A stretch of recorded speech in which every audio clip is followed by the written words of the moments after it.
You will hear a conversation between an international student and the accommodation department. You have 30 seconds to look at questions 1 to 3.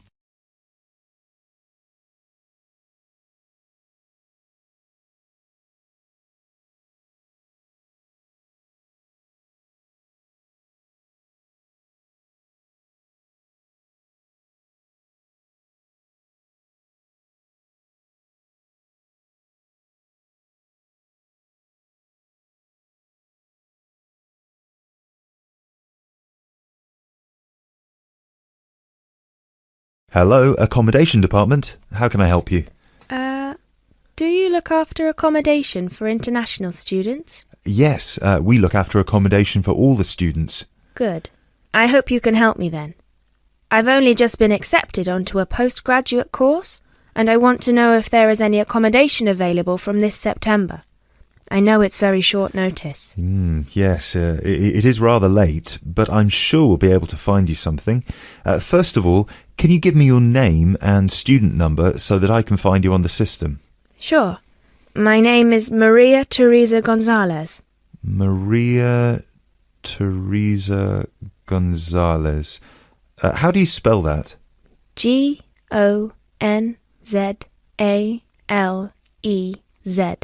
Thank you. Got it.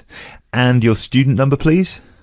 SHU 300715PG. SHU 300715PG. Ah, here you are. Department of Modern Languages. Yes, that's me.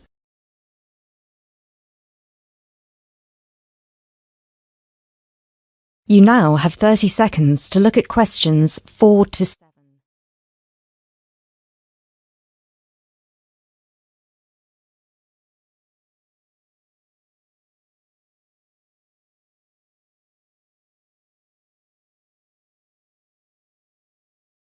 Okay, now there are several options for postgraduate students. Firstly, there is the Trigon. This is a new block near to the station and not far from the main campus. Accommodation is what we call cluster accommodation. What does that mean? There's a small group of rooms, usually 6, each with its own bathroom clustered around a lounge kitchen area which is shared. Oh, I see. That sounds good. They are very popular. The price for these is £99 per week, and we do have some availability left. However, for postgraduate students, there are other options. And what are they? There's another apartment block called The Cube, located near the west gate of the campus. Accommodation there is in 1 or 2 bedroom self-contained flats. So, the cube is self-contained? How does that work? Well, basically, they're just like ordinary apartments. Each apartment has 1 or 2 study bedrooms with ensuite bathroom, a lounge and a kitchen. And what is the price of those? For the 1 bedroom, it is £180 per week, and for the 2 bedroom, it is £110 per week for each person. And can I choose who I share with? If you have a friend and you would like to share with them, of course, we can reserve a 2-bedroom apartment for you both. Otherwise, you just have to share with whoever else is there. Obviously, it will be another woman. I will have to think about this. Do I have to make a decision now? No, but we don't have much accommodation left, so I can't guarantee that there will still be availability if you leave it too long. Yes, that's fair. I have a friend in the management department who might like to share. I will speak with her and get back to you this afternoon. Okay, fine. Do let us know as soon as you can. I will do. Thanks for all your help. My pleasure. Bye. Bye.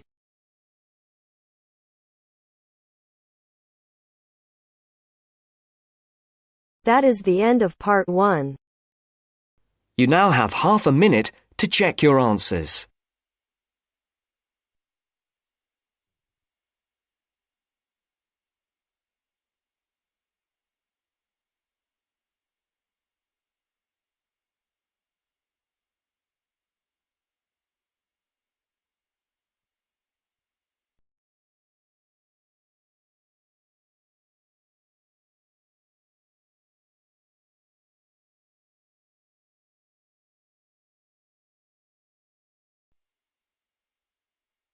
Now turns to Part 2. Part 2.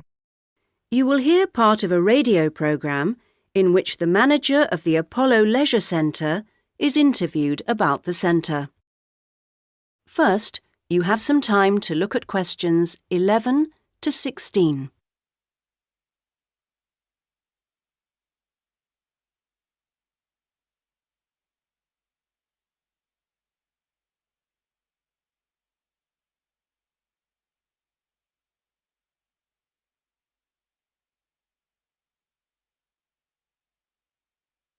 Now listen to the first part of the interview and answer questions 11 to 16. Next, I'd like to welcome Carol Brown, manager of the Apollo Leisure Centre. Carol, welcome. Thank you. Now, Carol, the Apollo seems a familiar sight, but how long has it actually been here? Well, we started negotiations to take over the previous Active Life Centre that used to occupy the premises in 2000 and planned to open in 2001, although the usual delays meant it was 2002 before we were up and running. And do you have quite a mix of members, or are you focused on certain groups? It's pretty broad, actually. There are something like 200 adult members, so that's our biggest group, but we also have as many as 100 youth members, together with about 50 family group members. And I think we'll see that section growing to 100 over the next couple of years. Healthy numbers. Yes, and we'll be developing the centre to make it even more attractive. We're hoping eventually to build in a rock climbing wall, which would make a useful addition.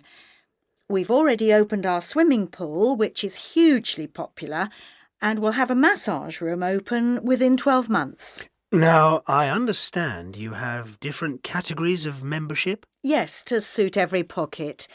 Blue membership includes all facilities for the member and a guest at all times, which is good for people with unpredictable timetables.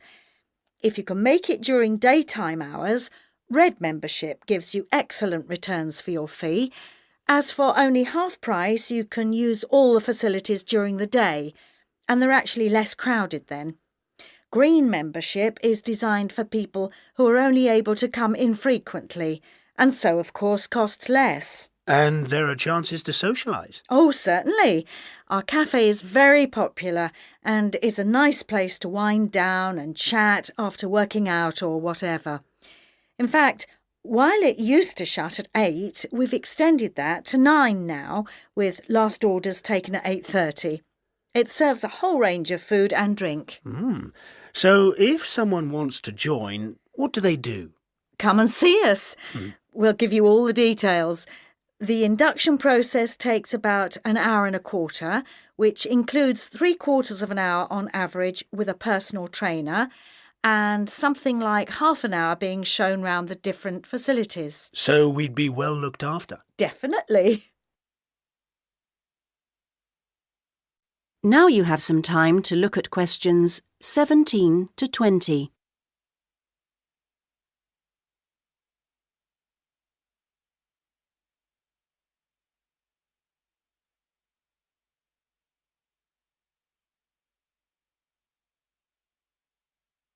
Now listen to the rest of the interview and answer questions 17 to 20.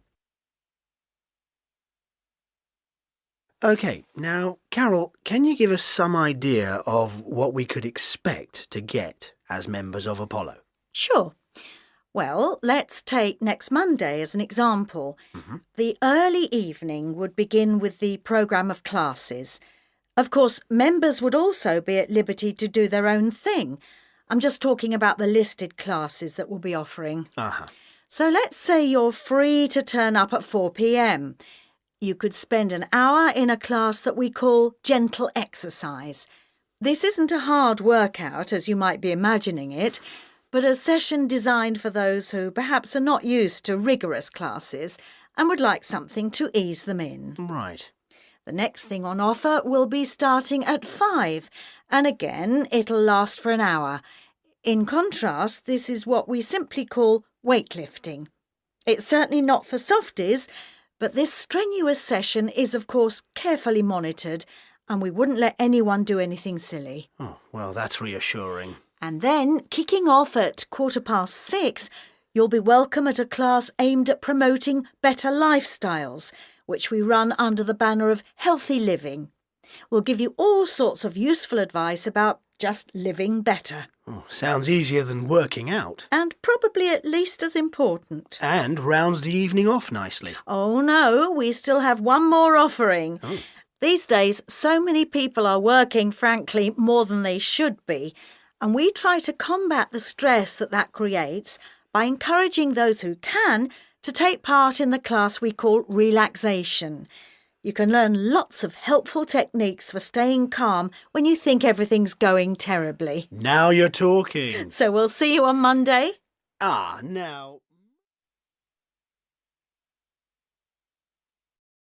That is the end of part 2.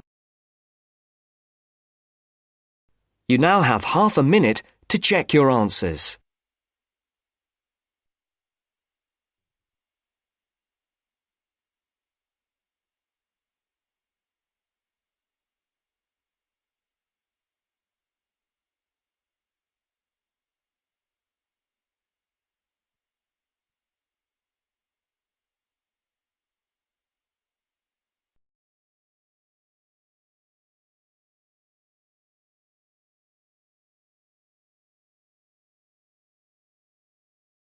Now turns to part 3.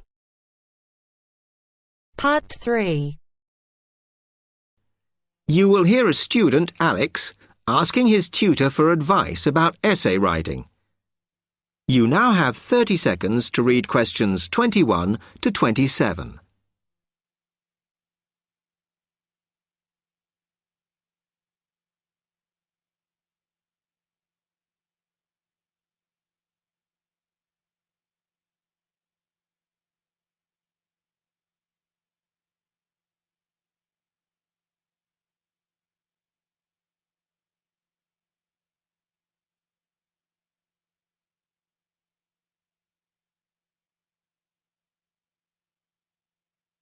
Hi, Alex. Come in. I gather you wanted some help with writing essays. Yes, I'm finding this first term difficult, and I'm worried about the assignments we have to do for January. Well, let me see if I can help. You shouldn't panic about it, because essay writing is a very straightforward process, really. What it involves is organising the information that you want to include. You shouldn't have more than you can easily manage within the word count. Make sure you haven't got too much or anything irrelevant. You need to look at that and work out what you need and what you don't need before you start. And then you just have to think about how you're going to put forward your argument. Oh, that sounds very straightforward when you put it like that. But I'm worried I haven't got the necessary skills for writing an effective essay because English is my second language. Well, perhaps you misunderstand the skills you need.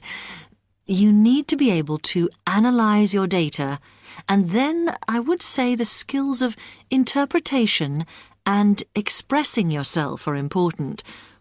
Perhaps it's this last one that bothers you, but the more essays you write, the more you will develop these skills. Yes, and I don't quite know how to improve at that. Though, as you say, I know practice will help. And I need to make sure I've got everything ready before I start. Yes. What is vital to good essay writing is preparation. So make sure you build in enough time to do the research you need. Are there any other sources I can use to help me with essays? Yes.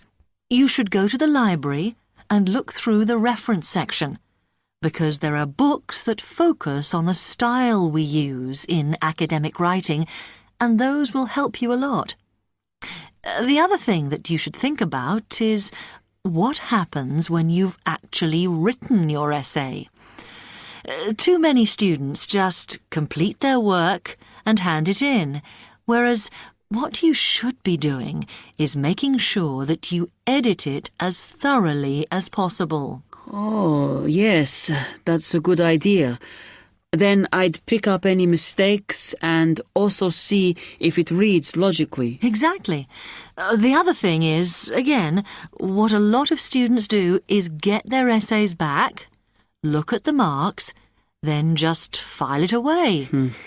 They don't realise that if they checked it through and looked at what the tutor had written, then they can learn from their old essays. Yeah, I can see that's a good idea. So, is that okay? You can always come back to me. You now have 15 seconds to read questions 28 to 30.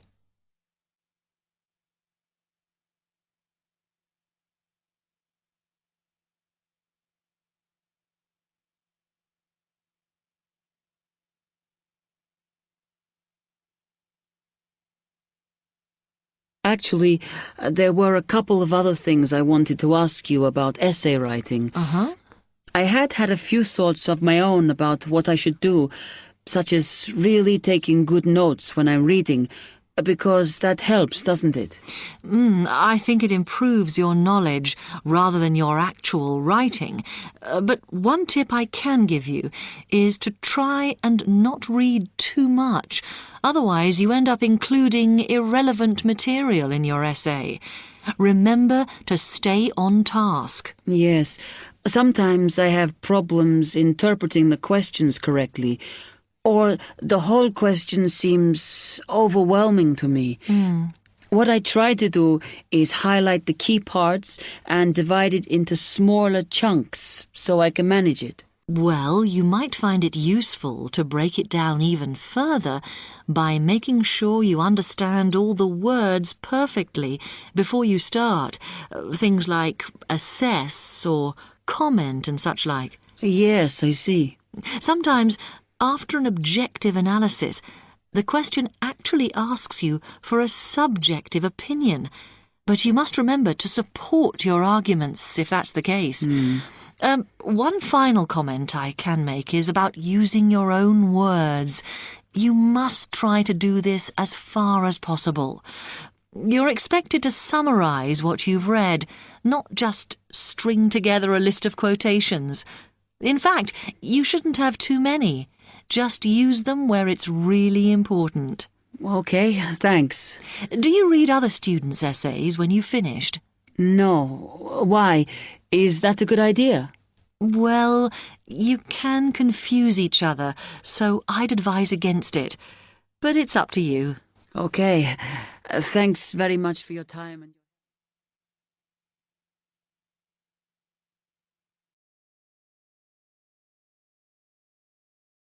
That is the end of part 3.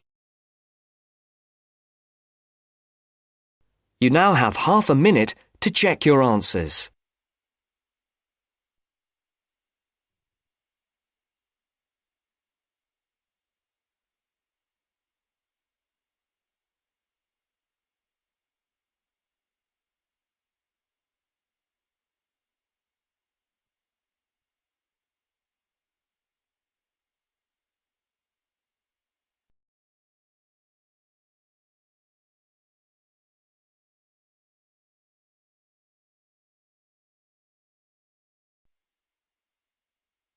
Now turns to part 4.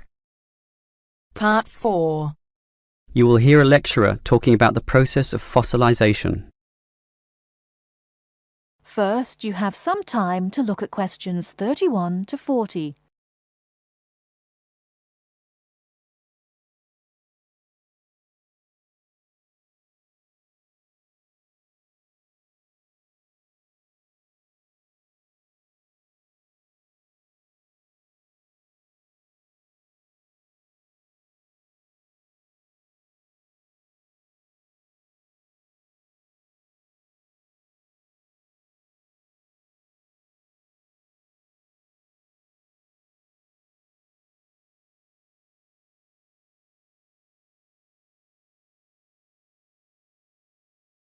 Now listen carefully and answer questions 31 to 40. The foremost exhibition in any great natural history museum is almost invariably a skeleton of a large dinosaur, often the famous Tyrannosaurus rex, or T-Rex as it's usually known. Thus, one would think that these skeletons are plentiful, one for each museum, and more to spare in the basement. Well, here's an interesting fact. Almost every one of those T-Rex skeletons are just copies of the original fossils, and we only have 20 sets of these in the whole world. And the most complete is still missing 1/5 of its bones, and the rest are missing a lot more. And given that these dinosaurs once numbered in the thousands and existed on this earth for perhaps 3 million years, you can realize an obvious fact. Fossilization is actually an extremely rare occurrence. Fossilization can only occur when, after an animal dies, it is buried in soft mud or silt relatively quickly before the body completely rots or is torn to pieces by scavengers. Given this fact, the overwhelming majority of fossils are in marine sediment, where former marine life sank to the sea bottom, where sediment was being continually deposited. This means that we have a fairly good idea of the life in Earth's ancient oceans, but a much sketchier view of the land-based life forms. Fossilization on land needs water and mud, meaning that it is most often near ancient river sites and lakes. But it is still so rare that there are, in fact, large stretches of geological time about which we don't quite know what was happening at all. So, given that fossilization is so rare, the natural question is, what can increase its odds? Well, fossilization mostly occurs with organisms which meet 3 basic criteria. 1. They must have hard body parts, for example, shells, plates, bones, and teeth. Unfortunately, the soft parts just rot away far too quickly to be fossilized. And I say unfortunately because it is often the soft fleshy features that most interest us. An elephant's trunk, for example, would not fossilize, and from the skeleton alone, we would never know the trunk was there. The second criterion for more likely fossilization is that the organism in question must have existed in considerable numbers and be spread over a wide geographical range. This simply increases the statistical probability that one of them will one day be fossilized and hopefully found. Finally, and by the same logic, the species needs to have existed on the Earth for a long time, and the longer, the better. So, these are the 3 main criteria, but there are others. Being a large size, for example, helps us to notice and discover them as fossils more easily, and being a marine organism, as mentioned, helps also. Trilobites, a strange sort of ancient crab, are a perfect example. Their body structure was one of hard plates. They existed over virtually the whole world of their time and over a huge span of geological history, over 250 million years in fact, one of the longest ranges of any creature ever. Added to this, some species could grow to relatively large sizes, and they lived in the sea. Perfect. These creatures meet all the criteria, and as a result, museums all over the world are spilling over with trilobite fossils of all shapes and sizes. As far as fossils go, they are common. So, let's think about T-Rex once again. It too basically meets all the criteria that we mentioned. It has hard parts, being the bones, had some dispersion, and had been around for a long time, although it cannot compare to trilobites in this respect. However, it does have one important advantage over trilobites. It is large, very large, which means we can discover it far more easily than many other fossils. And here's another advantage. Dinosaur hunters are a dedicated and fanatical breed, continually at work in all the likely sites of the world. Basically, us human beings are fascinated by these creatures. So much that we are always searching for them, probably more than any other types of fossil, meaning that more T-Rexes will inevitably spring up in the future, and one is certainly glad for this.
Hi, this is IELTS Bob. I would very much appreciate it if you could like, subscribe and share this video, as this will enable me to help more IELTS students reach their IELTS goals. Very much appreciated. Thank you.